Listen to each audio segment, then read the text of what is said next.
y'all, and welcome to another episode of the Cult Cinema Circle podcast. My name is Jesse, and I'll be your host. So today we're going to be going over what I watched in the month of June of 2024. So, we're out of Pride Month now, so, happy Pride all day, every day.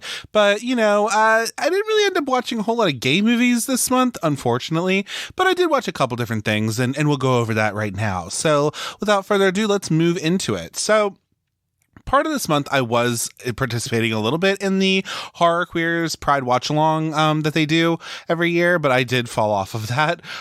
So a couple of these were because I was doing that, but then I also wanted to make sure I watched some things for the show a little bit, but also just a few things for me as well.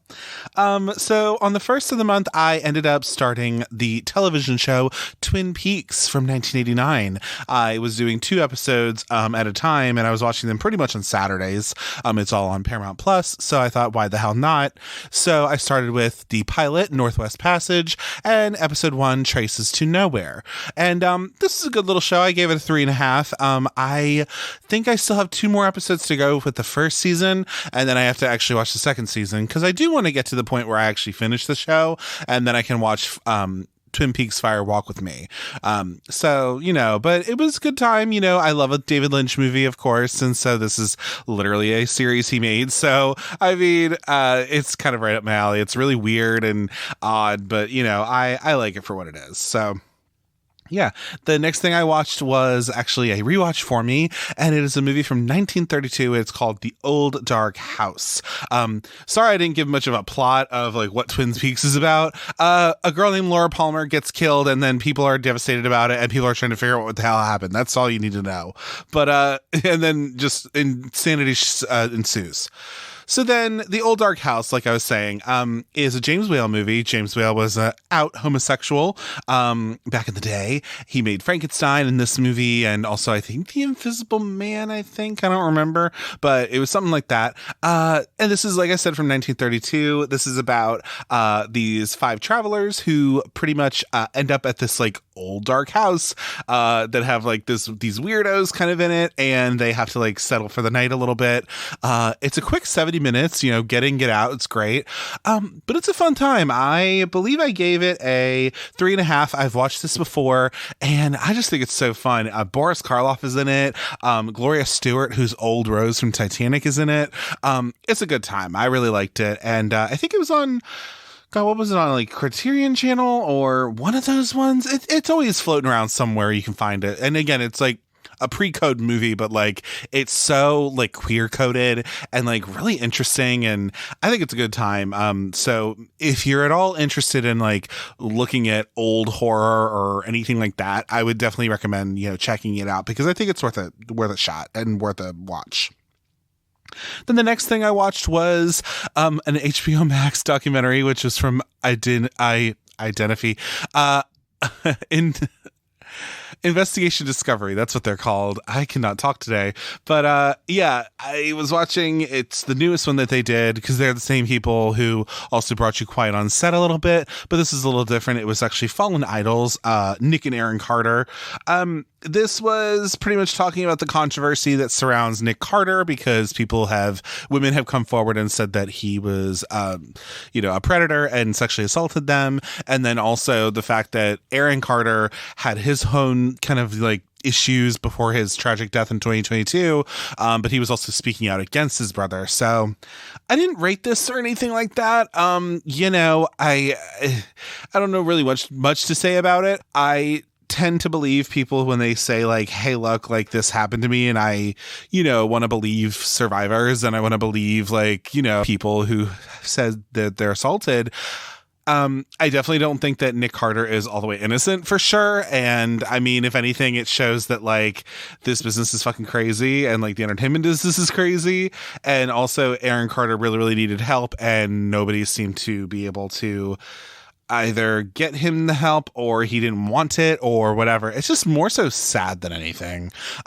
Especially since I did listen to some Backstreet Boys growing up, and for sure, Aaron Carter was somebody who, I saw growing up, and I would listen to their music a little bit and whatever. And it's just very sad and kind of surreal how that all kind of came to be. But, money is, gives you cool things. It can do a lot for you, but this money, fame, all this stuff, it can really also, in the wrong hands, really fuck up a family, which I think it has done the Carters. So that's just what I think about it. But, that's just, it was on there. It's a documentary. If you want to rot your brain with that, that's cool. I support rotting your brain in however much you want to, but that one was just one where I was like kind of curious to watch it. So anyway, the next thing I watched was actually a new release from last year. It has a little bit of controversy to it. I decided to watch Late Night with the Devil from 2023. It's currently on Shudder. So this movie, if you don't know what it is, it's about a quote live broadcast. It's all fictional, but a live broadcast of a late night show in 1977 goes horribly wrong, unleashing evil into the nation's living rooms. So I gave it a 3, and I really just said that this movie just shows us how much that David Dastmalchian, who plays the guy who's the TV host, he's the gift he keeps on giving, and he nothing will really replace having some dope special effects, because the thing is I think this might be a mix of some practical and like some CG, but the effects weren't like amazing or anything. I don't think I hated this movie. I didn't dislike it, but I was not blown away by it either. And the controversy, for those who don't know, is the fact that some of the interstitials that they have in this movie, and also some of the artwork for like the logo and all that kind of stuff, was actually AI generated art. So there's definitely been a discourse out there of like, how could the directors like do this, and like why would they even like allow that on their set and stuff like that. And especially since this was shot definitely before the SAG strike, but obviously that was a big point of contention for people who are on strike as well. And so the fact that this came out not too long after that, and again it's just a sticking point for people, that's kind of why that controversy happened. I definitely don't believe in using AI for, especially artistic things. I think if anything, AI, it's one of those things where if you want to use it for like menial shit, like that's a different story, I guess. Or like, don't use it to like write a fucking paper, I guess, like, in school. But, people are still going to use it and whatever. But yeah, in artistic situations like that, especially you get into like voices and like all that kind of shit, it's really weird and scary actually. But yeah, this was maybe just like, and plus also these guys, I think like they're I think sort of young, like, and also like this is like one of their big first features or whatever. So I think they've definitely got the message for sure. And then hopefully they don't make that same kind of misjudgment or whatever. To maybe not use that, otherwise they're gonna get their shit called out, which I'm not mad at them for getting their shit called out, honestly. They kind of in a way deserved it, because people are going to notice this kind of stuff and they're gonna know it and they're gonna call you on it. So that's what you do as a filmmaker. You have to be able to respond to that kind of criticism. So anyway, the next thing I watched after that was actually The Slumber Party Massacre from 1982. This is a rewatch for me. I have said that I just personally think this movie gets better like the more I watch it.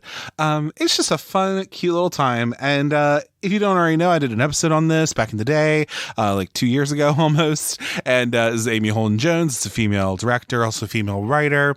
It's about a girl who has some friends over, for a slumber party. And there's a driller killer who's trying to kill him. And then, craziness and feminism ensue. So that's a good time.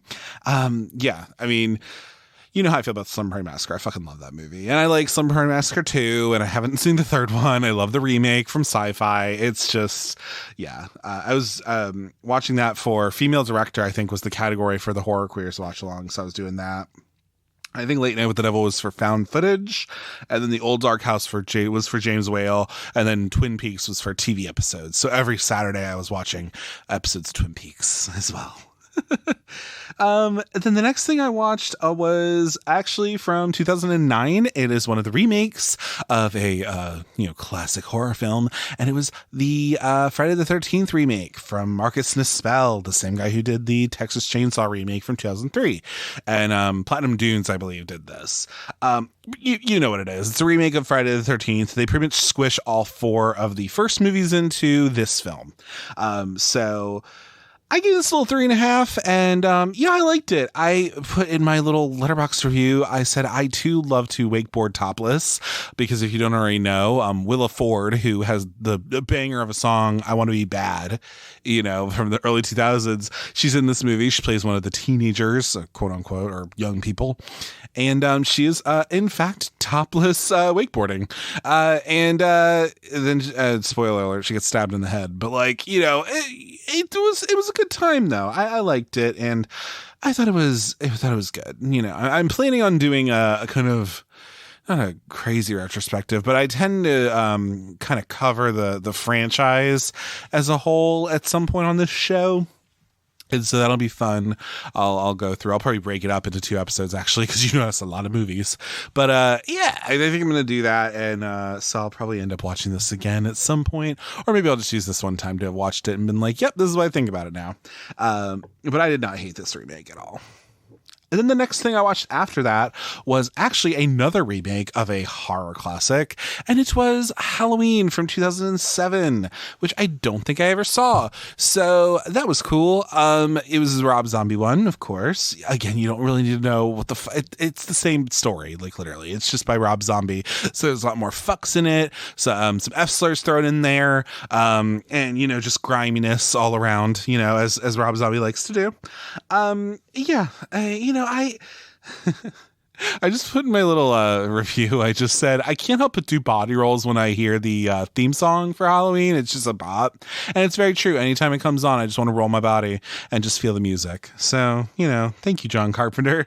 But, yeah, I didn't hate it though. I mean, I gave it a 3 at least. There's some people who really don't like this movie. There's people who really don't like Halloween 2. I've never seen that, so I'll get around to it at some point. But I didn't hate this one. I thought Scout Taylor Compton was perfectly fine. She's not the same as Jamie Lee Curtis, obviously, but she's not supposed to be. And I liked Malcolm McDowell in it, and I don't really need Sheri Moon Zombie in any movie ever, but whatever. But I didn't hate this though. And it was literally a first time watch. I don't think I'd ever seen it before. So I'm glad I was finally able to actually watch it and everything. And then the next thing I watched after that was actually a French film. It was a foreign film, and it was called Stranger by the Lake. So this is about actually at a cruising spot near a lake. Franck falls in love with Michel, Michael, but Michel, you know how the French say it. And he's a handsome and lethally dangerous man. And even though Franck is aware of this, he chooses to follow his passion. And by his passion, it means that he's trying to have sex with him pretty much. This movie is very, very, very gay, obviously. It's a gay cruising spot that Franck ends up going to and ends up, having literal outdoor sex with this guy and all that. Lots of penis in this movie, so I can appreciate that, for sure. It's definitely a slow burn, but I didn't hate my watch of it or anything. It's very just meditative, and, it just feels like it's not like a hack 'em slash 'em or anything, but it gets kind of crazy near the end. But it was a good time, and it's, if you're interested in all, it's not the same as Knife Plus Heart. Knife Plus Heart is definitely different. That's a fantastic little French movie that's very, very gay as well, but, this one is just different, but I did not dislike it, so I would recommend it if you're interested in watching gay things and gay horror things a little bit, or gay slow burns, or whatever. That'd be a good time. Then the next thing I actually watched this whole television show in a whole day. I literally started from the morning and then I finished it all by night. I did watch Big Little Lies from 2017. This is, of course, that's the movie. Wow. It is the television show with Reese Witherspoon, Laura Dern, Shailene Woodley, all the girls, all the people. It's pretty much it's based off of a book, and the second season is not. But it is about these women who are in a certain part of California, wine country of some sort, some fancy ass part. And, something goes down.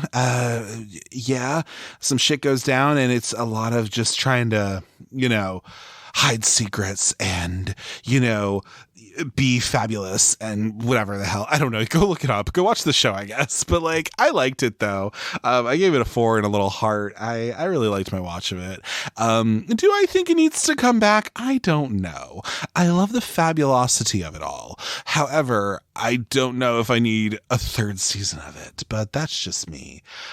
This is just me trying to also like, prepare myself to watch something like Succession or something like that. But we'll see about all that. Anyway, the next thing I watched after this was actually The Lighthouse from 2019. This is a Robert Eggers film. So he did like The Witch or The Vivitch, whatever you want to call it. He also did The Northman, which I have not watched. And also he is doing Nosferatu later on this year. So that'll be a good time. But yeah, so this is about 2 men. One is Willem Dafoe. We'll get to him later as well. But like, and then Robert Pattinson. They're 2 lighthouse keepers. They're trying to maintain their sanity while they are living in a lighthouse in like the early 1890s. And I just put that it's just guys being guys. I really liked my watch of it though. I gave it a 4 and a little heart. You know, I'm into that weird shit, and this movie is definitely that weird shit. But I didn't dislike it or anything. I thought it was a good time. I liked just the use of, you know, the shots of it all. I like that, you know, there is no score of this movie and everything is just very atmospheric. This is very much like you could feel just how like gross it could be and just how like, you know, of the elements this could be. So I really did appreciate that. And it's very well acted. You know, these 2 men really know how to act, and there's some gay undertones for sure. And I was just really interested. So I'm glad I watched The Lighthouse. I thought it was a good time, and I'd never really seen it. I'd always peripherally been aware of it and hadn't actually pressed play. So I'm glad I did. Then the next thing I watched was actually I ended up watching it for the Pride Watch along with the Horror Queers. It was Hellfest from 2018. I also listened to the episode of This Ends at Prom where they also did this, where they talked to the screenwriter, who was a guy. So, but it was a good little time. I didn't really mind it. This is about a horror theme park called Hellfest. And on Halloween night, a costume killer becomes, you know, well, he's killing people, and they think it's all part of the festivities. So a la like if Halloween Horror Nights was just its own theme park, and then some person decided they're going to kill people in it. So that's kind of what it is. So yeah, I didn't dislike this or anything. I think I watched it on Tubi, I believe, or something like that. I gave it a little 3.5 and a heart, you know. I thought it was a good time. Again, it wasn't blowing me away or anything, but I also didn't think it was like terrible or anything. You know, it's these like young people and they're trying like, some of them can be a little annoying perhaps, but they're supposed to be, they're like in their 20s. But then also like it was a good little time. So, you know, I didn't dislike it or anything. Again, it wasn't like the tops, but like it also wasn't a bad movie either. And I thought it was a good little time. So yeah, I'm glad I watched it. I'd heard about it and I was like, oh, maybe I need to actually see this. Then the next thing I watched was actually, you're going to be hearing it this week, but I watched Drop Dead Gorgeous because I'm covering it on the show. And so I just really love this movie a lot. You know, I just say it's perfect, no notes. It's just so, you know, well done as a mockumentary, I believe. It, I think exactly is trying to hit what it's supposed to or what it wants to. If you don't already know, I mean, I've talked about it before, but this is a mockumentary movie that is following the Sarah Rose Miss Teen America Princess Pageant or whatever the fuck it is. And they go to Mount Rose, Minnesota to like, you know, chronicle these girls who are entering the pageant. And it's amazing. The cast is so good and the comedy is very irreverent, but it's very, it's just something where I kind of love it. And I think it's a really good dark comedy. So I'm down for it. But yeah, you'll hear all about that. You'll hear me and Josh from Video Dropbox talk about that. So it's a good time.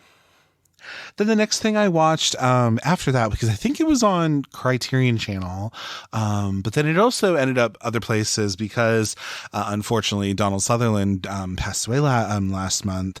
But he's in this movie. It was Don't Look Now from 1973. So this is about these parents, these married couple, Laura and John. They lose their daughter, and they end up meeting up in Venice, where John is in charge of renovating like a church that's being restored. And then these like two sisters, one of whom is a psychic who's blind, they're sent a message from the afterlife, and some shit goes down. I didn't mind my watch of this. I gave it like a 3. I again was not blown away by it or anything. I understand how beautiful it is, and there are some people who definitely love this movie and go up for it really hard, but I'm also like somebody who I understand how beautiful it is, and I could understand like its significance, but I wasn't like, it didn't blow my tits off or anything. So that's just me. I did say in my little review though, I said, I would also have a very artsy fuck session with a young Donald Sutherland. So what do I know, because if you don't already know, there's like a very artsy fuck session scene in this movie, and it is just there's a lot going on, and you know what? You do you, boo. You do you.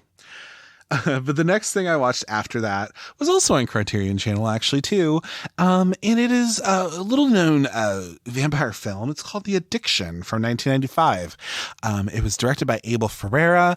I like him. He did like The Driller Killer, and he also did Invasion of the Body Snatchers, the remake from 1993 or 91 or whatever the hell that was. I think it was 93, actually.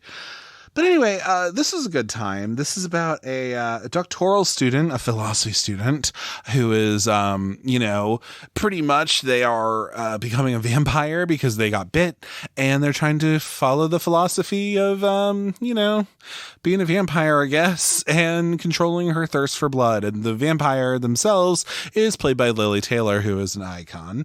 And also, Edie Falco's in this. She shows up. She's like her friend, like her classmate, if you will. And Christopher Walken's there, and it's like a whole thing. But yeah, I liked it personally. Like, I think it's a good little like vampire movie if you're into that kind of a thing. And I just think it's a little bit different than what I'd seen in terms of other vampire flicks. So I really enjoyed it personally. And I think you should also watch it if you've never seen it, maybe, and you're into that vampire shit. I could definitely go down for it. I could go for it. The next thing I watched after that was actually something I covered on the show this last month, and it was Honey, I Shrunk the Kids from 1989. If you don't already know, this is about a father, Wayne Szalinski, played by Merrick Moranis. He accidentally shrinks his children and the neighbor children down to the size of like ants and insects, I guess even smaller than that because ants are giant to them. But they get stuck in the backyard, and they have to find out a way to get through the backyard and to the house so that they can get turned regular sized out. And I like this. My fascination with this movie was also the fact that like the story by credit is from two people who are from the horror genre, that of Stuart Gordon and Brian Usna. So that kind of was the catalyst of me doing the episode. I gave this a 3 though. Like, I didn't dislike it or anything. I don't have much nostalgia for this movie or anything because I might have watched it when I was a kid, but it had been a very long time if I had ever watched it before. So like, I was just like, okay. But no, it was a good time though. And I love me some Rick Moranis. I mean, I love Little Shop of Horrors, and he's just such a good little actor. So I'm down with that. But yeah, that's what I ended up watching for that. That was a good time. The next thing I watched was the other movie with Donald Sutherland in it because it's been my list for a minute. But I ended up watching Best Picture winner of 1980, One Ordinary People, with Mary Tyler Moore, Timothy Hutton in an Oscar-winning performance, and Donald Sutherland. I gave this a 3.5. If you don't already know what this movie is about, it's about this family it's Beth, Calvin, and Conrad, Mary Tyler Moore, Donald Sutherland, and Timothy Hutton, respectively. Pretty much they end up losing one of their other sons. They only have 2 sons, but he loses his brother. It was an accident where he was also involved. It was a boating accident. And Conrad tries to take his own life, and he gets put in an institution for a little bit because of that. He then comes out of it, goes back to high school, and then actually ends up doing therapy with Judd Hirsch, who is a therapist. And it's just, it's some drama. It's a Robert Redford movie. And I think, if anything, Calvin, who is Donald Sutherland, rest in peace, he is trying to be more understanding to his son and what he's going through. And then Beth, who is married to Tyler Moore, is a little bit more closed off and all that. So I was on a Donald Sutherland kick for some reason. I don't know why, before he passed away, which is just eerie. And also we got the double whammy of like, oh my God, we lost Donald Sutherland, and then also Martin Mull, which was just, it's such a hit. But yeah, but this movie, I think it's heavy for sure, and it definitely feels like it's a family drama, and it feels like it's a family that has a lot of feelings, and emotions are not shown because of just generational expectations. Like, I can definitely see that, like, Beth as a character was somebody who I think just, you don't show your emotions, you just keep it all inside, and that's just what it was. And so, like, you're not told to feel your feelings. You're not told to do any of that. And I think also the fact that this movie is very blunt when it comes to just like mental health as a whole, and just the aspect of, unaliving yourself and attempting that, and then also just talking to a therapist in general. And I mean, there's more resources, or not that they weren't already there, but like, there is definitely not as bad of a stigma all the time when it comes to mental health now, but definitely in these times there was. I think it meant you were like a nut, you know what I mean? So like, which you weren't, but like, that was the perceived idea, So again, I would say this is a one-time watch, if anything. I think the acting is really good. I mean, it obviously won an Oscar for Timothy Hutton. We'll get to him in a minute again, but yeah, I did like it. I mean, it's supposed to be super, super sad. I don't know if it's just because I have like a blackened, charred heart or whatever. I don't know. But I didn't cry or anything. But I definitely understand how this movie could really affect somebody, and it could be really meaningful to somebody else who's watched it. So, yeah. But I'm glad I finally got it off my list, Why do I feel like gay people like this movie, or some people were really like affected by it? I mean, I can kind of get it. Like, it almost feels like you could feel like the Beth character may also be like, she feels like she might be a little homophobic too, but like, there's nothing to actually say that, but maybe it also just feels that way a little bit, where it's like, she knows her son is different, quote unquote, so I don't know. But yeah. So, as I stated, I have another movie that also Timothy Hutton is in, but this is not, I don't think it's very well done. I ended up watching the new documentary, which was Bratz from 2024, which was done by Mr. Andrew McCarthy. That guy from Pretty in Pink and Weekend at Bernie's and whatever.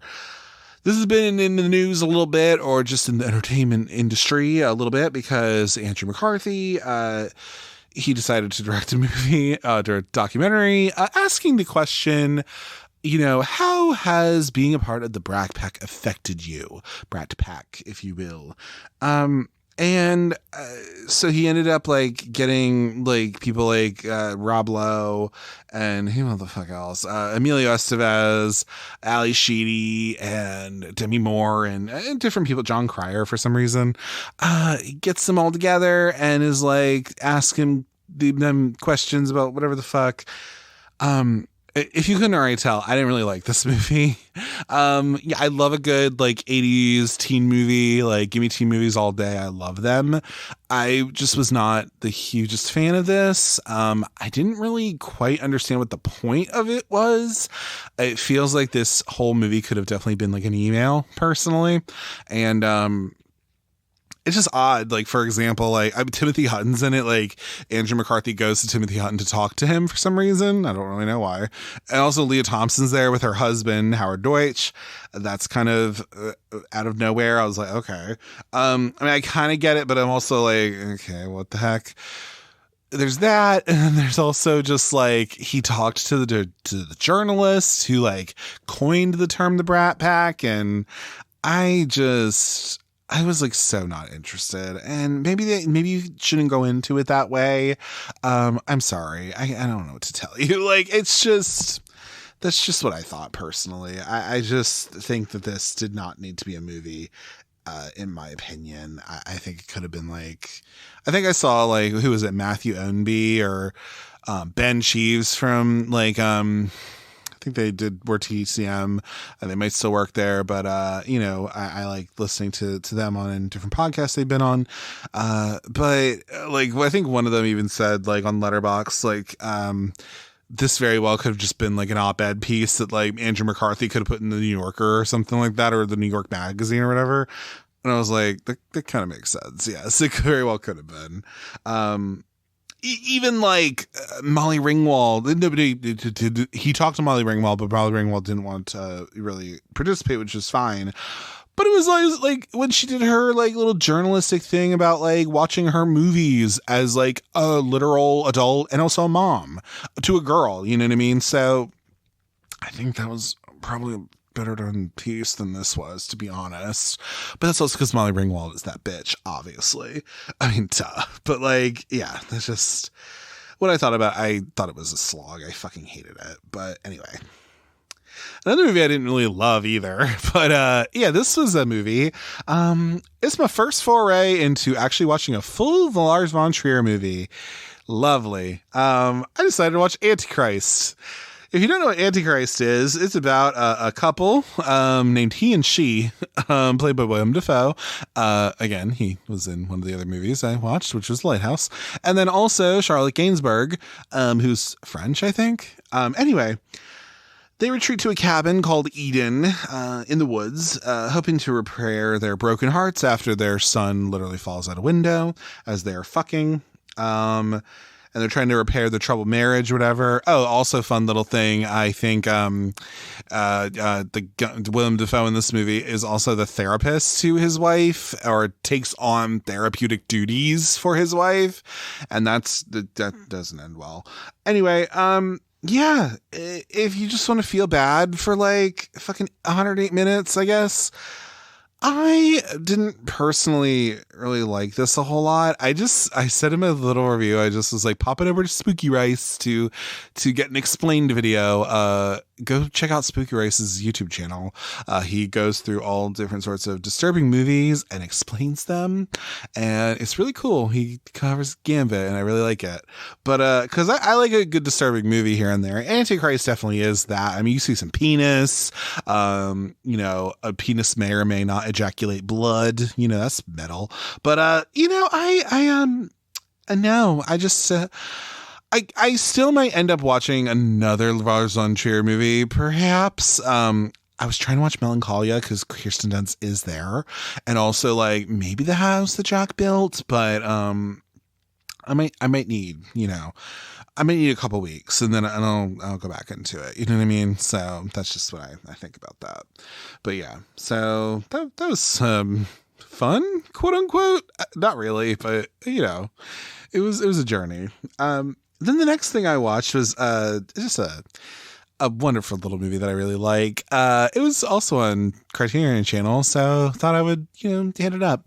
But I watched Can't Hardly Wait from 1988. If you don't know what this movie is about, it is about a party at the end of the year for the Huntington Hills High school class of 1998, I guess. And it's a really good little movie. I just said I think the X-Files should have kissed. That is Joel Micheley and that other guy who are like Williams, like friends or whatever in the movie. I just think they should have kissed at some point. Jesse, why do you make everything gay? Why don't you mind your business? How about that? But yeah, this is very much like a who's who of like different up and coming actors who you'd be like, isn't that, or aren't they, like all that kind of stuff. And I did an episode on it. It's a great little movie. It's one of my favorite teen movies, to be honest with you. Yeah, I don't own it for some reason. I don't know why I don't own it, but that's weird. But whatever. I probably will at some point. I will. But the next thing I decided to watch was a little film from 1985. I feel like it's my first Martin Scorsese movie I've ever watched. I don't know if I watched a whole lot of his movies, to be honest. But this is After Hours from 1985. This has Griffin Dunne in it, who is the director of Practical Magic, but also he was like in literal American Werewolf in London. He's in this movie. He's also in. He's actually Dominique Dunne. Dominique Dunne, who was the girl who got killed, who was a part of the Poltergeist movie. That's his sister. And then Dominic Dunne, who is the crime writer who had a whole career of writing about crime after his daughter was murdered. That's their father, if you didn't already know that. But anyway, Griffin Dunne's in this movie. He has a wild ass night in New York City. And, you got Rosanna Arquette's there. You got Catherine O'Hara's there. It's just a bunch of random people. Tommy Chong and Cheech Marin are there for some reason. Terry Garr. It's a good little time. This is a movie. It's definitely weird. It's not like super absurdist or anything, but it's definitely kind of an odd one. But I did overall enjoyed myself with it, and I think I'd watch it again. I definitely would. I thought it was a good time. So, and I'd be meaning to watch it as well. So, yeah, that's what I ended up doing. And then the next thing I watched was actually for the show. You'll be hearing this episode a little bit later on this month. And I'll be doing it with the boys from Men Who Like Movies, Clayton and Sean. But I decided to watch Deep Blue Sea, and that's why I'm covering that movie this month. If you don't already know what Deep Blue Sea is about, it's a Reddy Harlan movie. He's also the same guy who just gave us the Strangers Chapter 1 movie, which I have not watched, and nor will I probably watch it because I don't care. But he also gave us Dream Master, Nightmare on Elm Street Dream Master, so that's cool. Researchers of the Lab Aquatica, the undersea Lab Aquatica, have genetically altered the brains of captive sharks to develop a cure for Alzheimer's disease. But then they make these sharks really fucking fast and, smarter and more dangerous and all this. And, they got to try and fight for their lives. And you'll probably hear more about it in the episode. But I really like this movie. I gave it 4 stars and a heart. I mean, I just think there's a level of dumb to it for sure. But then also I don't mind that though.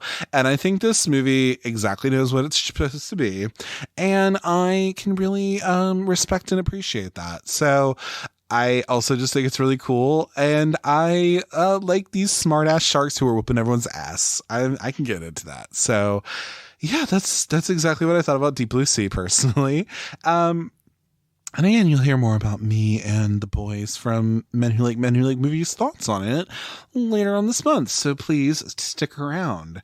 And then I also fit in 2 more movies. I'm recording this the literal July 1st. So I did fit 2 more movies in over the weekend to kind of fit into here.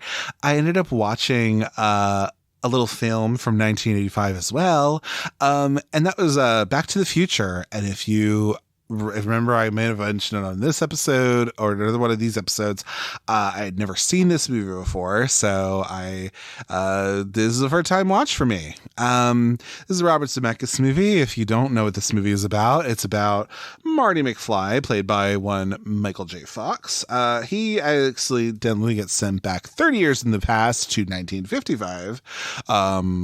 Meeting his young parents pretty much before they ever became his parents, and now he has to try to repair the damage to history by rekindling his parents' romance and also just get back to 1985 pretty much.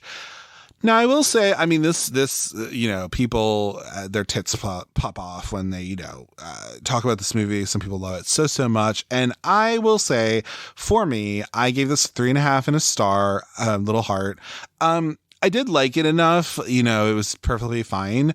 Again, my tits were not blown off by it, really. But honestly, I didn't hate my watch of it or anything. But I mean, I probably would end up watching the sequels just to kind of say I have.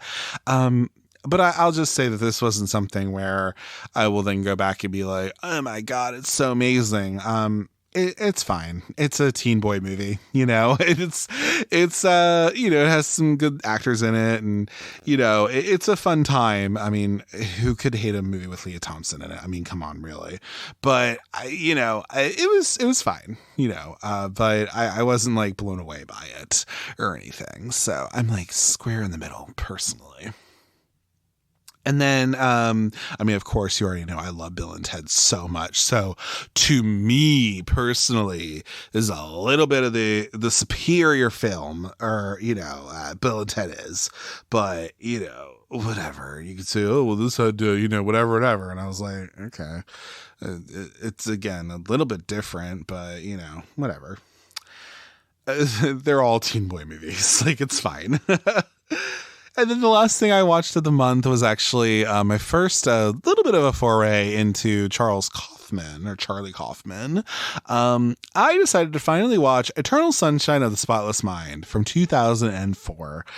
This is Jim Carrey and Kate Winslet and Kirsten Dunst and all the people.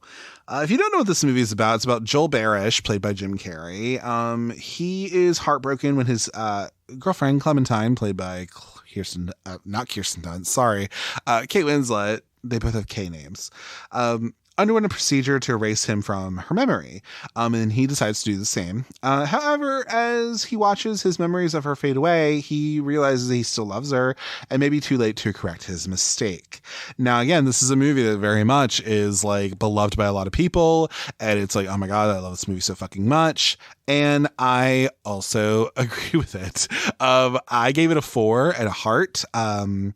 And I just think this movie is the only other movie I've ever seen by not Michael Gondry, because I have never seen any of his other movies. This is my first one I've ever seen. But Charlie Kaufman, I've at least kind of watched. I feel like I fast forwarded through some parts of it because it's long.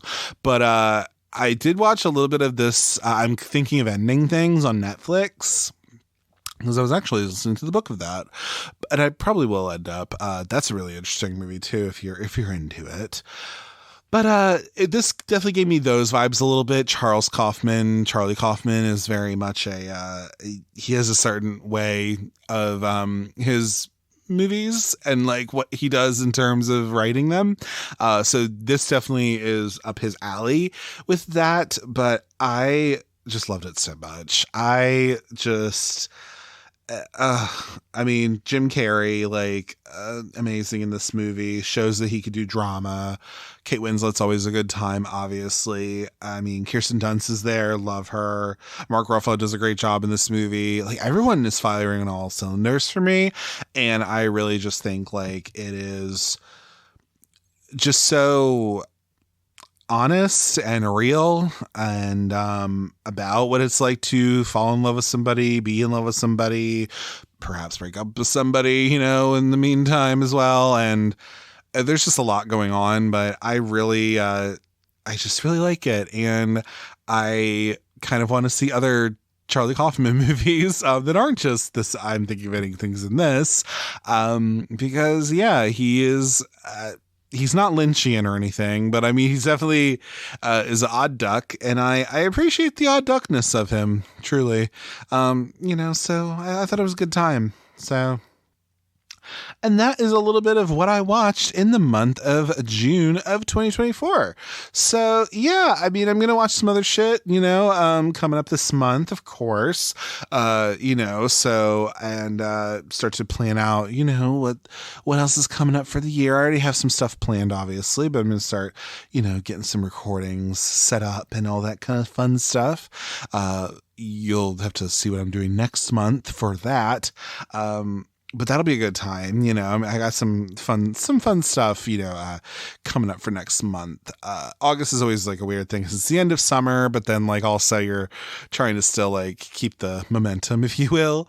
But yeah, it's a good time, and you'll just have to see what the rest of the year brings us, or what the rest of this month brings us. We have Independence Day on Thursday, so that's cool. I get a day off of work where I'll probably just end up watching gay movies that are like slightly patriotic. It's my one time to watch like Dick and like Drop Dead Gorgeous or something. Although I have already watched Drop Dead Gorgeous a bunch, so maybe I'll just watch Dick again or something, or maybe I'll actually watch Miss Congeniality. I might watch that actually. So I've never seen that either. I know.